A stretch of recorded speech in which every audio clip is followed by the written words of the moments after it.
Hey, how's it going, guys? I hope you're all having a fantastic day as usual. And today, I want to try something a little bit different. So far on this channel, we've only really played and talked about horror games, which there's nothing wrong with. I mean, it's my favorite genre of all time. But I think it's finally time we try something new around here.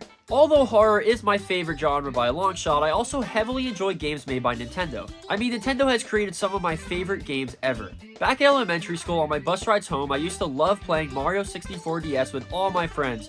And even now, I enjoy playing games like The Legend of Zelda Breath of the Wild while I'm on my lunch break at work. I truly never got sick of their games. That's why I think it's only fair we finally talk about a Nintendo game, and what better Nintendo game to start with than the one that started it all, the original Super Mario Bros.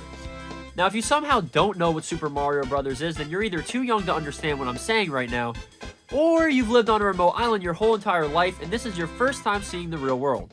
Yeah, Mario is that popular. Now, before we actually start playing the game, let's talk a little bit about the history and its creator, who is almost as well known as the game. Trust me, this is gonna be a long one.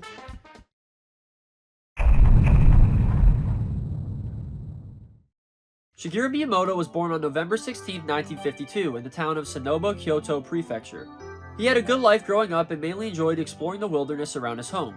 His findings while exploring would inspire another game, but we'll talk about that game in a later video. After graduating high school, Miyamoto attended Kanazawa Municipal College of Industrial Arts. Here he would pursue a degree in industrial design to get a job as a professional manga artist, although this would change soon after graduating. After seeing the arcade game Space Invaders, Miyamoto had interest in joining the video game industry, and that's exactly what he decided to do. With the help of his father, Miyamoto was able to get an interview with Hiroshi Yamauchi at the company Nintendo. After Miyamoto showed Yamauchi his toy inventions, he was hired as an apprentice in the planning department in 1977. Before Miyamoto joined the company, Nintendo was already working on video games. They released a few games such as the Laser Clay shooting system, and even an early attempt at Wild Gunman. These games did decent for Nintendo but had their fair share of issues. The same year Miyamoto joined the company, Nintendo's head engineer, Gunpei Yokoi, tasked him with designing the casing for the Color TV game, which was the first video game system ever made by Nintendo. In 1978, Nintendo's research and development team was split into two different facilities, those being Nintendo Research and Development 1 and Nintendo Research and Development 2. Miyamoto was assigned to Gunpei Yokoi's team at NRD1 and would start taking on many more projects. Miyamoto's first big project had him making the art for the first original video game Nintendo ever made, called Sheriff. The game was released in 1979 and did pretty good for the company. Miyamoto had his first chance to develop a game after Nintendo's arcade game Raider Scope was released in 1980. The game did decent in Japan and rivaled Galaxy in the arcades, but in the West, it was a commercial failure, nearly putting Nintendo into financial collapse. They had countless unsold units and needed to find a use for them, so Yamauchi tasked Miyamoto with converting all the machines into a brand new arcade game. Miyamoto had never done this kind of work before, but since no one else was available to do the project, he had to do it. Gunpei Yokoi watched over Miyamoto while he worked on the project, giving him advice or help when needed. Unknown to both Nintendo and Miyamoto, this next game would not only be huge for the company, but the gaming industry as a whole. When coming up with the idea for this new arcade game, Miyamoto had many different ideas for plots and characters, but ended up deciding on a love triangle between a carpenter, gorilla, and a woman. Kinda random, but who am I to judge? Anyways, this idea was inspired by the rivalry between Bluto, Popeye, and Olive Oil from the popular comic series Popeye. Originally, Nintendo was going to get the rights to use Popeye in their game, but ultimately failed. Miyamoto had two other inspirations for this project besides Popeye, those being Beauty and the Beast, and of course King Kong. He had high hopes for this game, but lacked the technical skill it took to program it. So, he grabbed all his ideas for the game and took them to some technicians to see if his idea was possible or not. Miyamoto's initial plans for the game seemed too ambitious in Yokoi's mind, so they simplified the game to make it more accessible. After a lot of programming, the game was finally finished and ready to be sent to Nintendo of America for testing. Nintendo of America actually didn't like the style of this game, due to the fact that it was too different from other arcade games at the time. Many maze-like and shooter games dominated the arcades in the US, so Nintendo of America just felt that it wouldn't fit in well with the competition. When it came to naming the characters, Nintendo of America decided on Pauline for the woman, named after Polly James, who was the wife of Don James, a warehouse manager at Nintendo. The carpenter, who was initially named Jumpman, was named Mario after Mario Siegel, the warehouse landlord. The names of these characters were put on the cabinet and all promotional material. The staff also wanted an English name for the game, and so Donkey Kong was chosen. The game was released in the year 1981, and to say this game was a success would be an absolute understatement. Donkey Kong's gameplay created the platforming game genre before it even existed, and it is still one of the most important arcade games of all time. Now for Miyamoto's next game, he wanted to do something a little different and decided to give Mario his own game separate from Donkey Kong. He first started by giving Mario a brother named Luigi. He also made Mario a plumber in this game instead of a carpenter, since Miyamoto felt he fit this job description better, I guess? And lastly, he wanted the game to take place in New York City, due to its maze-like network of sewage pipes.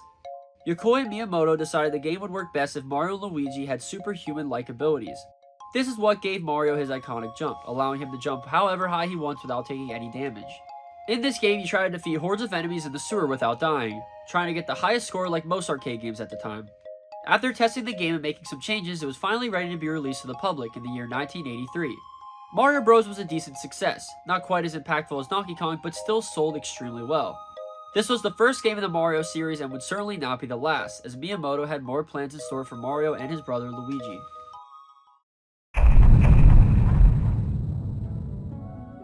A few years after the release of Mario Bros, Nintendo created their first home video game console that used cartridges, that being the Famicom in Japan and the Nintendo Entertainment System in America.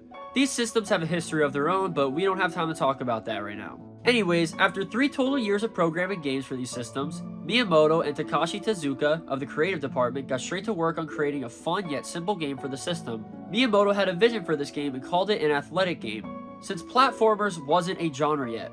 He wanted to make the game colorful with a scrolling screen and bigger characters than previous games he worked on. Out of all the games they worked on over the 3 years, the ones that helped the most with developing this game were Devil World, Kung Fu, and especially Excitebike. They actually ended up using the Excitebike game engine due to how fast and smooth the screen scrolls within the engine. Miyamoto wanted this game to be their best game yet, especially since the Famicom Disk System was set to be released soon. This game was developed at the same time as The Legend of Zelda, with the 2 games changing assets here and there. For example, did you know the fire bars in Bowser's Castle actually first appeared in Zelda? Weird, right? This game needed to be done by the end of the year, so like I said earlier, they kept it simple. They started with a 16x32 pixel moving around the screen. That's it. The game originally wasn't going to even include Mario, but Tezuka suggested they use him after seeing the sales figures of Mario Bros. They decided the title Super Mario Bros. Fit great, after they added the Super Mushrooms to the game. Another interesting fact is Bowser was actually supposed to be an ox, inspired by the ox from the Toei animation film Alakazam the Great. This idea was scrapped as Tezuka felt he should be more like a turtle. Once they had the plan on paper, it was time to develop it. Miyamoto designed the world from the game and led a team of programmers and artists. Some of these people on the team worked on bigger Nintendo projects and even reused special programming techniques they learned from working on other games. A big inspiration for Miyamoto and his team were Japanese folktales about people wandering into forests and eating magic mushrooms. This inspired the Super Mushroom power-up and the name of the kingdom being the Mushroom Kingdom. Lots of sounds and sprites were reused in this game due to the cartridge size being limited. An example of this is the clouds and bushes being the same asset just recolored, and Mario's damage noise having the same sound as entering a pipe. By the end of development, the cartridge had only 20 bytes of storage left, which is not much at all. Miyamoto decided to add a crown into the game that appears in the player's life counter if you receive 10 or more lives. Though I don't believe most people pulled this off, as this game isn't the easiest in the series. The music for this game was composed by none other than Koji Kondo. During this time, video game music was mainly used to attract attention, which isn't what Kondo wanted to do.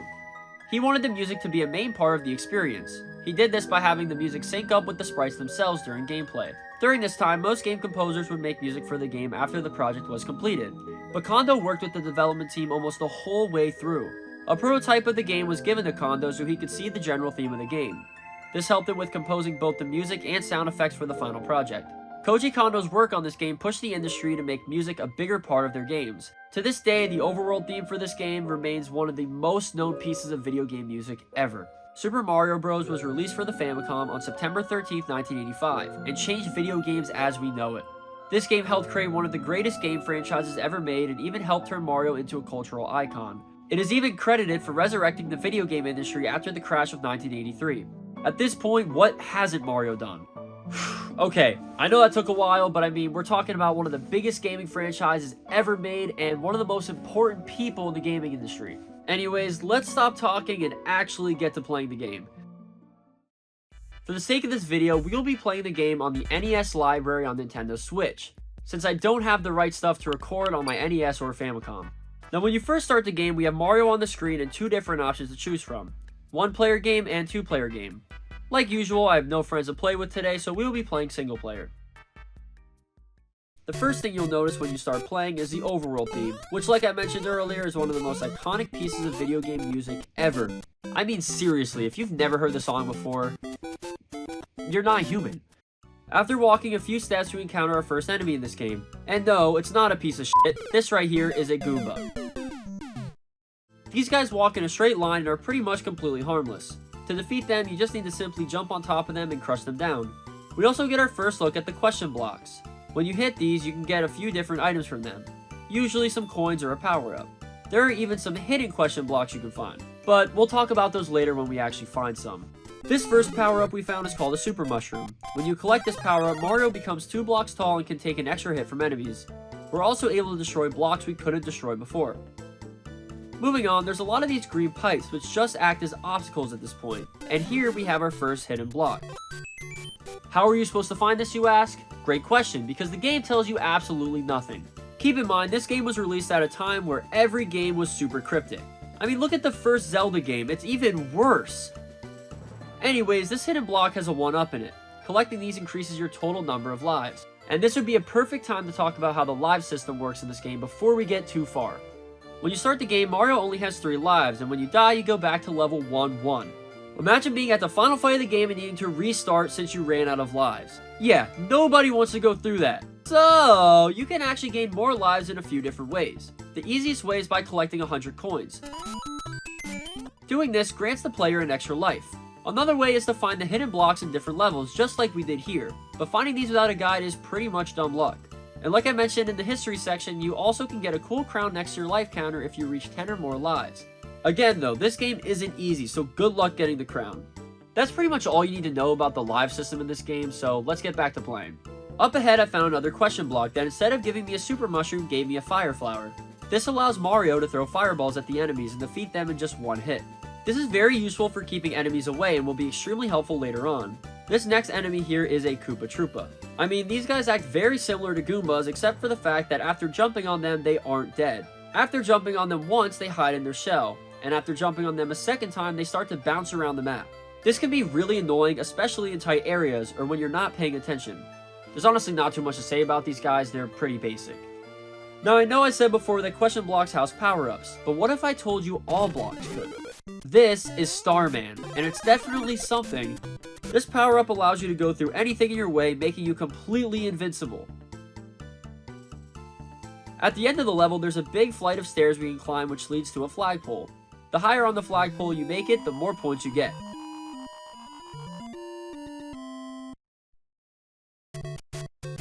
After leaving the first tiny castle, we go through a warp pipe which leads us to the underground area. This area has the same enemies we saw before, but has much tighter spaces to move around in. This makes traversing with a super mushroom much more difficult. The green pipes we saw earlier can also sometimes house enemies called piranha plants. When you go up to the pipe, they occasionally come out and can catch you off guard if you're not careful. They usually wait a little to come out again and will not pop up if you stand directly on the pipe. We also get our first look at the lift, which isn't really an enemy, but they're a pain in the ass to deal with. You'll see what I'm talking about later on. Haha, I'm above the map! Wait, what the f*** is this? This is the Warp Zone, which is an area for people who have no patience and suck at the game. The Warp Zone actually allows you to skip certain worlds, so you don't need to play through them all. I guess it makes sense to use the Warp Zone if you died near the end of the game and don't feel like playing through it again. But come on, the game is pretty short as it is. Obviously, we're not going to use the Warp Zone in this video, but I thought it was interesting to share with you guys. But besides that, that's basically the end of this level.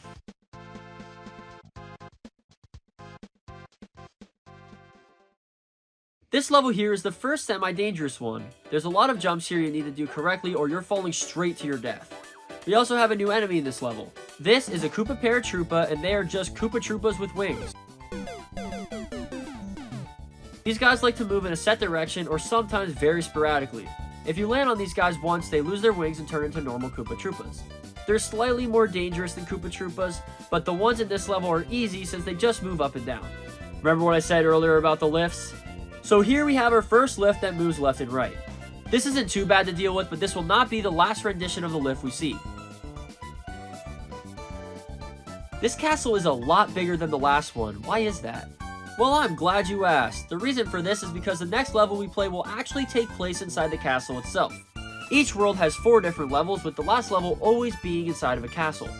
This acts as a final challenge to see if the player is ready to enter the next world. Well, let's see how we do. After entering the next level, the first thing I noticed was the music. I gotta say, it's straight up intense. It makes me feel like I gotta rush through this level. This level has a handful of traps and obstacles starting with lava pits. The lava pits have the same rules as holes in the ground. Don't fall in. We also get to see our first fire bar here, and I gotta say straight up that these things suck. They cause you to constantly be in a hurry, which is bad in tense moments. Once you start to reach the end of the level, you can see fireballs getting shot directly towards you, usually being pretty close to hitting you. Well, whoever is shooting these has some damn good aim. When you finally reach the source of the fireballs, we find out that it's none other than Bowser. Bowser likes to move around on the platform firing fireballs at your location. Funny enough, there's actually 2 different ways to defeat him here. You have the option to throw a ton of fireballs at him, or you can reach the axe behind him, which causes the floor to give out, causing him to fall directly into the lava. Thank you, Mario, but our princess is in another castle. Damn it, I thought we actually defeated Bowser, so then where's the princess? So they never actually explain the story of this game unless you read the manual, so for those of you who are confused, I'll read it now. One day, the kingdom of the peaceful mushroom people was invaded by the Koopa, a tribe of turtles famous for their black magic. The quiet, peace-loving mushroom people were turned into mere stones, bricks, and even field horsehair plants, and the mushroom kingdom fell into ruin. The only one who can undo the magic spell on the mushroom people and return them to their normal selves is the Princess Toadstool, the daughter of the Mushroom King. Unfortunately, she is presently in the hands of the Great Koopa Turtle King. Mario, the hero of the story, hears about the mushroom people's plight and sets out on a quest to free the mushroom princess from the evil Koopa and restore the fallen kingdom of the mushroom people. You are Mario. It's up to you to save the mushroom people from the black magic of the Koopa. Okay, so hopefully that clears up the story. But that still doesn't explain how we defeated Bowser already. Okay, so we technically did not actually defeat Bowser. It's just one of his goons in a costume. I know, it's crazy. It's like there's an imposter among us. Okay, that was a horrible joke. Anyways, it obviously wasn't going to be that easy, but hopefully now we know what to expect in World 2. Did you guys hear that? It sounded like it came from downstairs. I'm going to go check that out quick. I'll be right back.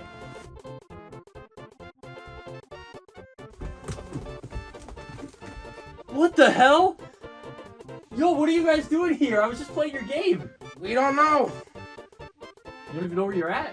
No? So you guys are on Earth. Have you ever been here before? No? Me and Mario, we're trying to think of why we're here. Oh, well, if you guys, I guess I can show you guys around. You guys, let's go on a road trip. Come on. Sounds fun. Now we've entered World 2. We're first tasked with dealing with some Goombas and Koopa Troopas, which are a breeze at this point. I cleared my way through some more enemies and hit this block to reveal a hidden area. This vine actually takes us up to our first sky level. All that's up here is basically some free coins, which is nice if you're getting close to a 1-up. There's also no enemies up here, which is a nice change of pace and gives us less of a chance of dying in this level. After I collected all the coins, I dropped back down into the level to continue forward. Luckily, it places us right near the end of the level where I found a new item for us to use. This right here is a trampoline, and you can definitely figure out what it does if you're not stupid. This allows us to reach high places Mario can't usually reach with a normal jump. Alright, here's something new. In level 1-2 we had our first underground level, but in level 2-2 we have our first water level? Easily my least favorite to play. If you're wondering why that is, you'll see soon enough. These levels usually go pretty quick, but the enemies can be a pain. The first new enemy we have here is the Blooper. These guys like to move around sporadically in different directions, attempting to damage you. They're super frustrating to deal with sometimes, and the best way to avoid them is to just go past them as quick as possible. You also gotta watch out for the coral in this level, since it looks like a background prop. So make sure you don't accidentally swim into it and get stuck. This level has a second new enemy called a Cheep Cheep. These guys swim relatively straight and shouldn't be a threat at all. Just don't be an idiot and you'll have zero issues dealing with these guys. I also want to note that if you swim over a pit in the water, it tries to suck you down, so make sure you're constantly hitting the jump button. After reaching the end of the water level, you can enter the green pipe and get transported back to land, where we can reach the next flagpole. Okay, this level right here is straight torture. I'm gonna be having nightmares of this level for weeks. If I had to pick one word that describes this level, it'd be RUN! This level consists of Mario juking out more Cheep Cheeps than you probably thought existed. The minute you slow down and overthink is the minute you get hit. There's not really much to talk about with this level, it's just a fun test to see if you can avoid a ton of cheap cheeps. Alright, it looks like we've reached the next castle. Here it is, the second castle level. Starting off, we have our first look at a new enemy called Lava Bubbles. These guys just hop up and down in the lava attempting to damage you. We also have a bunch of fire bars that attempt to damage you no matter which direction you pick here. There's also a tricky lift part here that can easily kill you if you lose focus.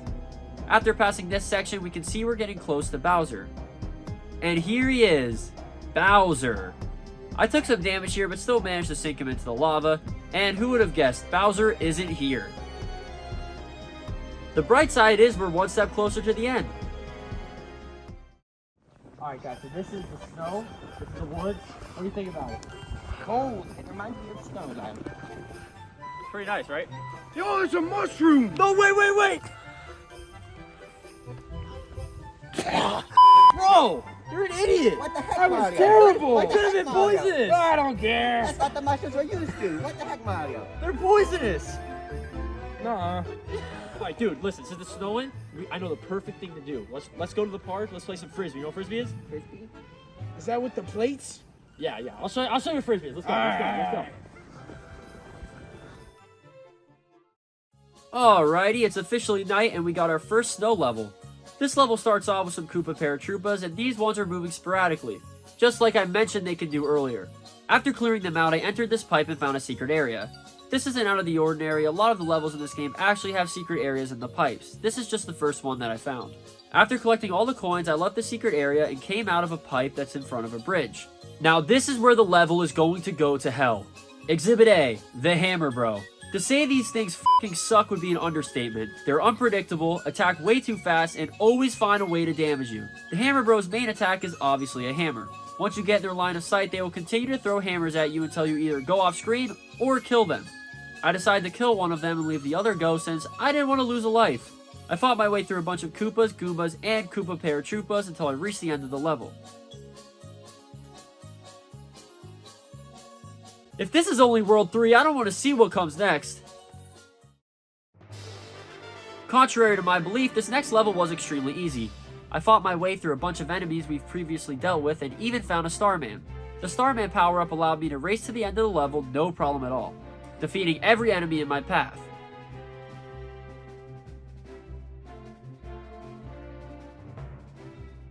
Now wait, before we continue on, I have a question I want to ask the audience.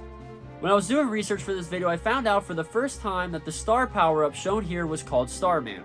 I can't be the only person who never knew this. When I was a kid, we all called it Star Power.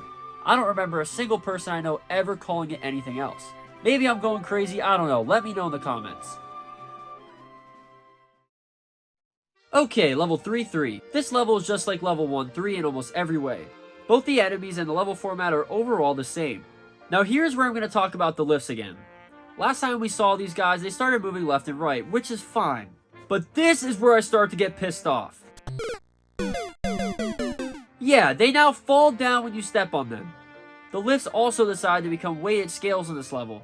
Standing on them for too long causes the scale to break, which will probably kill you. I mean, come on, are they going to start spinning next? After passing the lifts and some more enemies, I reached the next flagpole ready for the next castle. This castle level starts out with a parkour course. There's a mix of both fire bars and lava bubbles, which are not a fun combo at all. After clearing this obstacle, you get placed in a corridor full of fire bars above and below you. Easiest thing to do here is to wait out the bottom fire bar and pass when it's below you. After clearing this part, you need to avoid more lava bubbles while the fake Bowser shoots fireballs at you. After I reached him, I decided to defeat him with fireballs. And just like that, we're done with World 3 and on to World 4. Yeah, so this is our local park. We definitely play frisbee here. Actually, look, there's people playing frisbee right now. Sack sucker Bowser! Oh, Mario, those are bystanders. That's not Bowser, bro! Bob, no! Bro, what the f***'s wrong with you? What do you mean?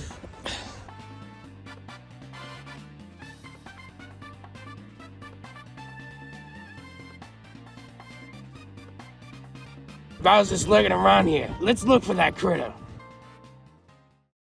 It's a new world, so you know what that means. A brand new enemy! Actually, 2 new enemies.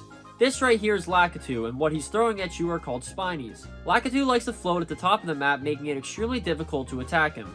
The best way to deal with him is to try to find blocks that are at his level. Next, you can just jump out and land right on his head. Spinies, on the other hand, are a different story. As you can see, they have spikes on their back, meaning you can't step on them or you'll take damage. The only way to get rid of these guys is with a Starman or Fire Flower. Lakitu is basically the only enemy in this whole level besides the Piranha Plants. So it's not bad at all. After avoiding all the enemies, I got to the next flagpole ready for the next level.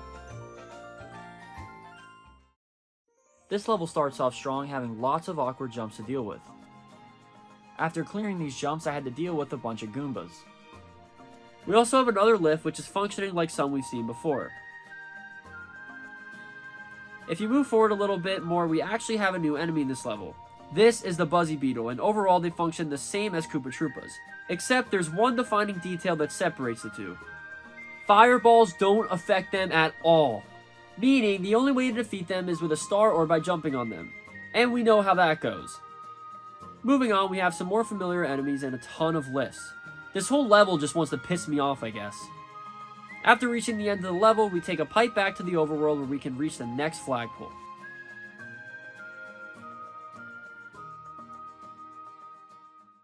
Okay, so 4-3 is where I started to see a pattern in the levels. Think about it, most of the time X-1 seems to be a tutorial of some sorts.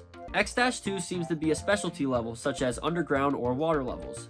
X-3 levels appear to always be sketchy with super far drops. And finally, X4 is always a castle level. I think this works very well for this game. It makes the player familiar with the idea of each level and how they play.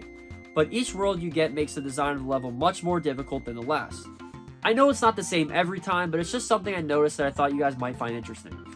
Instead of grassy platforms, we're jumping on mushrooms this time. This level is full of Koopa Troopas and Koopa Paratroopas, just like usual.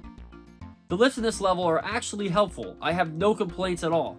Most of them feel optional and come in clutch if you fall sometimes. I made my way through the level not falling once, which actually feels very rewarding. And now we have reached the next castle.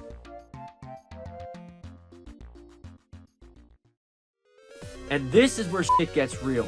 When you start this level, you end up coming across 2 pathways. If you take the bottom pathway, you get transported back to the beginning of the level. So knowing this, I decided to take the top path. At this next area, we have 3 different pathways to choose from. And here, I'll show you exactly what happens if you pick the wrong one.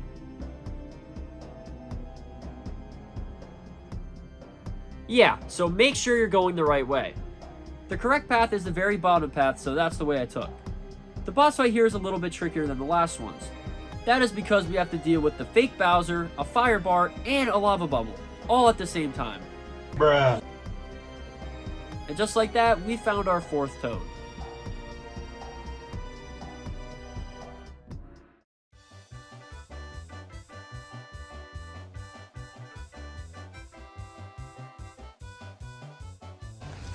Let's ask this house, see if they've seen the Bowser, right? That's the name? Yeah.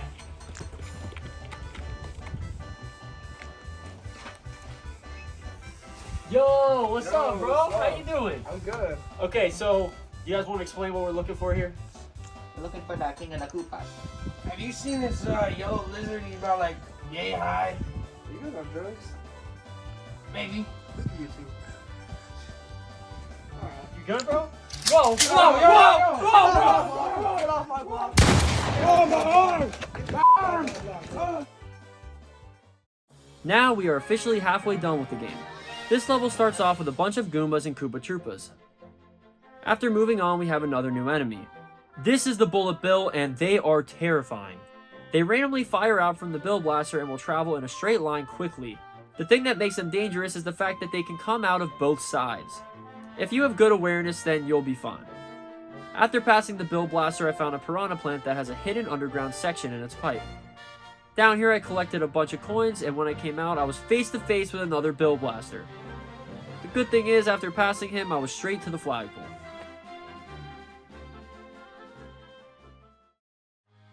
This level starts off with an awkwardly placed Bill Blaster. If I would have jumped here, I definitely would have got hit.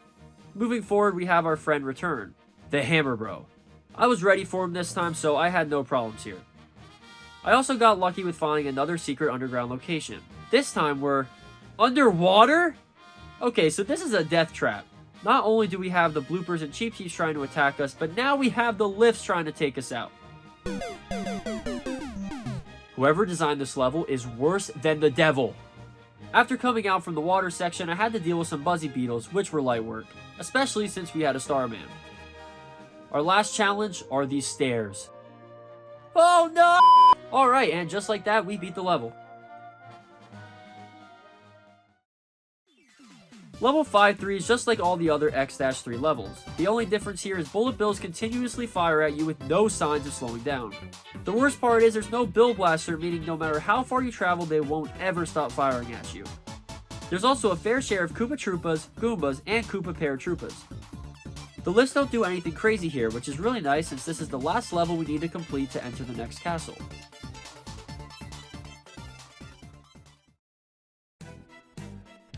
Starting off in the castle, we have a bunch of lava bubbles in the way, and to make the jump even more difficult, a giant fire bar is set straight in the center of the jumps we need to take.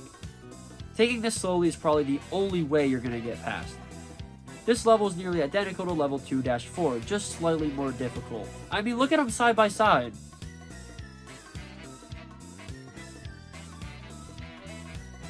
After reaching the fake Bowser, I jumped over him like usual and sent him into the lava. And here we have our 5th Toad. Oh my god, my arm! Are you good? Mario, Oh, it hurts. what do you think the King of the Koopas is? Oh, he's right there, Mario. That's him? Look, he's right there, Mario. That's him? Guys, we gotta follow him, like now. It is finally nighttime again, and we have our friend Lakitu returning to cause more problems. I didn't even bother trying to kill him here. I just avoided him and the Spinies to avoid getting damaged. There's absolutely zero enemies present besides Lakitu and a few Piranha Plants. They could have at least maybe put some more Piranha Plants in here and there, but it is what it is.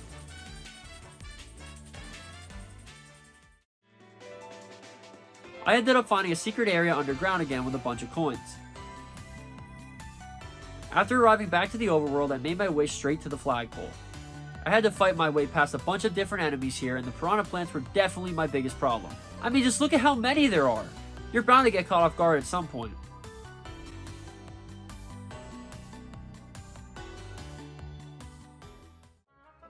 Let's go! Another -3! This time it's snowing. Believe it or not, this level has 0 enemies besides the Bullet Bill. Your main enemy in this level is technically the lifts. They throw every lift you've ever seen in this level. They go up, they go down, they go left, they go right, they fall, and of course, they turn into a scale a few times. If you have no problems with the lifts, then this level should be a breeze. I, on the other hand, am cocky and should probably take my time. After avoiding the bullet bills and successfully timing my jumps, I reached the next flagpole. And you know what that means, it's castle time, baby. We have our normal trap here. Lava bubbles fly up, attempting to take us out, while the fire bars slow us down. They really like to use this pattern in the beginning of all the castles. Not sure why. Moving forward, you have a ton of fire bars in a line, which don't do much besides slow you down. After passing these obstacles, we can fight the fake Bowser again, and wait a minute, is he throwing hammers? After defeating the fake, we saved our 6th Toad.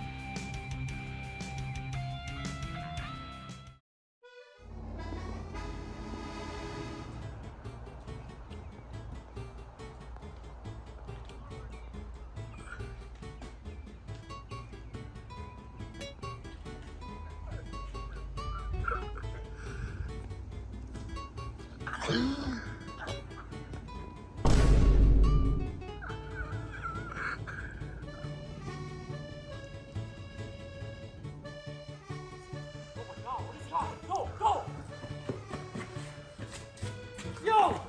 Wait, stop! You gotta do something, bro. Bowser, you don't have to do this. This isn't you, Bowser. Listen, we can talk about this. I know you don't want to hurt anyone. All right? You're a good guy. Mario, you're right. Ever since my children died in that Mario Kart in the city, I had erectile dysfunction. What? We're starting off quick here with a bullet bill straight to the dome. This level is full of standard enemies and has bill blasters at every section. You're not safe anywhere you go in this level. After you escape from the bullet bills, you get greeted by 2 hammer bros. This level cannot get any worse. I got past them, and of course later on was greeted by another bill blaster, and 2 more hammer bros. This level was easily the hardest one yet, no questions asked. I did, however, manage to reach the flagpole. And back into the water. To start off, we have our usual bloopers hanging around. I juke them out since I don't really have a way to kill them. Later on, there's some holes you gotta worry about and some cheap cheats. At this point in the game, this level is kind of a joke. There's no new threats here, it's just a slightly more difficult water level. And just like that, we reached the end of the level. Dear God, not another one of these. This is just like level 2-3, but more difficult. Cheap cheeps aren't the only thing you gotta worry about here. Certain sections of the level have Koopa Troopas that can slow you down if you aren't paying attention. And remember from last time, slowing down this level is the worst thing you can do.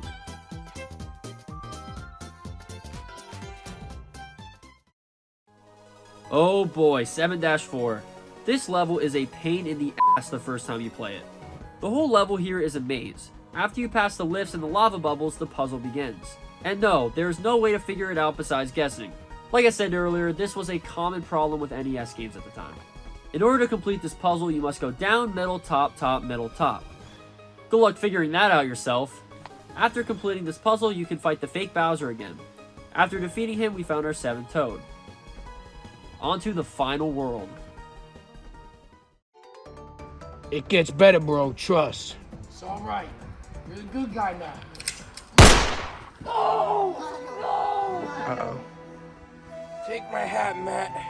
You gotta finish this. I'll do it for you. Oh, yo. Let's settle this like men. Fine.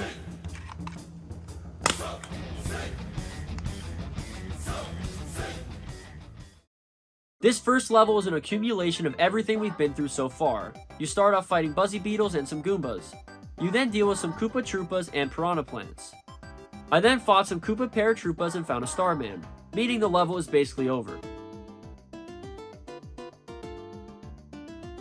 After decimating everything in my path, I had to do some sketchy jumps, especially the last one. But luckily I survived.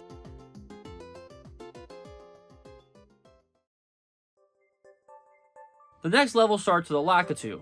Luckily the stairs here allow me to take him out pretty quickly. There's also some bullet bills in this level at a bunch of different heights, so make sure you pay attention. After clearing some jumps, I fought through a mix of every enemy in the game until I reached the flagpole.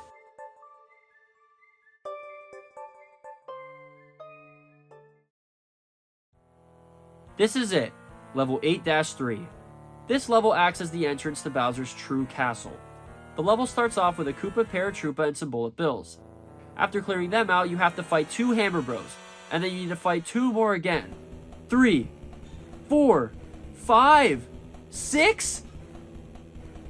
Okay, now that's all the Hammer Bros. After jumping on these 1-block jumps, you can finally enter the final castle. This level is a mess. There's pipes everywhere and there's only one correct pattern to choose from, like usual. This game doesn't tell you shit! The first thing you gotta do here is skip 2 of the Piranha Plant pipes and take the 3rd one. You then need to go forward a little bit and take the pipe floating up near the ceiling. After leaving this pipe, you want to avoid the Cheep Cheeps and take the first pipe after the lava pit, which takes you to an underwater section. Yes, an underwater section in Bowser's fiery castle. In this water level, you have to worry about avoiding fire bars, which again, makes absolutely 0 sense. After avoiding the fire bars and the bloopers, you can exit the water section and meet the real Bowser.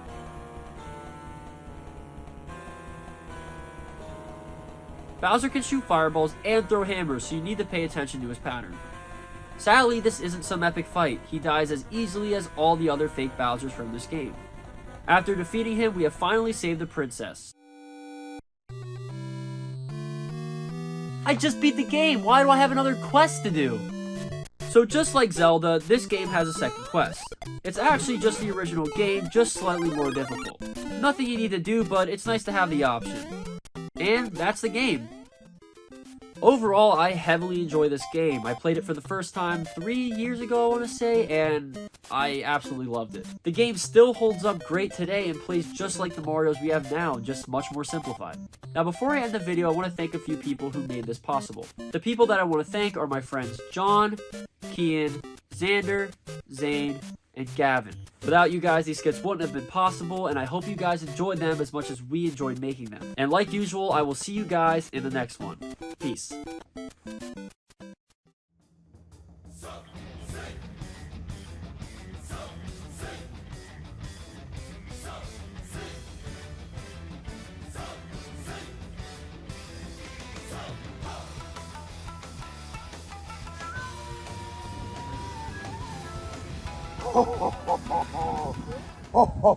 She's a real fire Mario. Wait, no!